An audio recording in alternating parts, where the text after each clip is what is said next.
Now, Orthodox Christians fast regularly. Can you explain a bit about fasting in the Orthodox Church? Yeah, for sure. So this is, I think, one thing specifically that shocks most people when they come into the church in terms of how much we fast.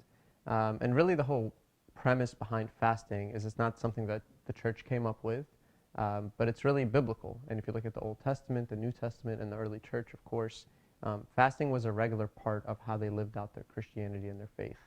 And we see also that Jesus fasted 40 days and 40 nights. So every time we're fasting, again, like everything we do in the church, we're participating in the life of Christ. And we do it together, communally, because it encourages all of us to do it together, because we're giving something up, we're practicing, self-control, moderation, all of those things. But doing it on your own is a lot more difficult than doing it together. So we try to do it throughout the year pretty consistently, and the church prescribes certain times of the year where we fast together communally.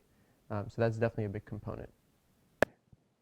So, if I'm coming to an Orthodox church and I'm new to it, Mm. am I expected to participate in the fasts and all of them? You said there was a lot.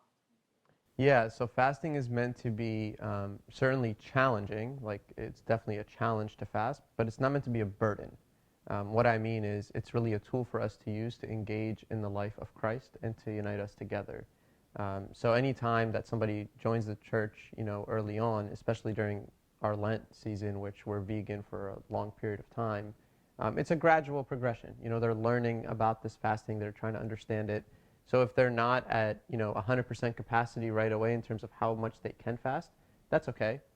They just speak with your father of confession or a mentor in the church, and they can kind of guide you in terms of how to take those steps. So we don't want to get lost ever in making like fasting like the main priority, but it's a tool that we use to worship together, to commune together, and to participate in the life of Christ. You said something very interesting there. What is a father of confession? So that's a great question. Basically, the priest in the church isn't simply just a preacher, but he's actually meant to guide the individuals in the church, or pastor the people in the church.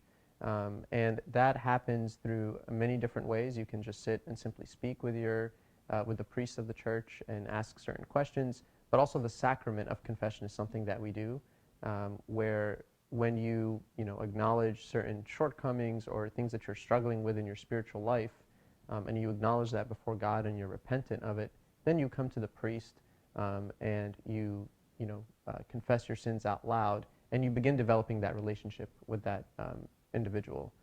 So it's certainly something that's a natural part of our spiritual lives in the Orthodox Church, that we have that kind of relationship with the priest.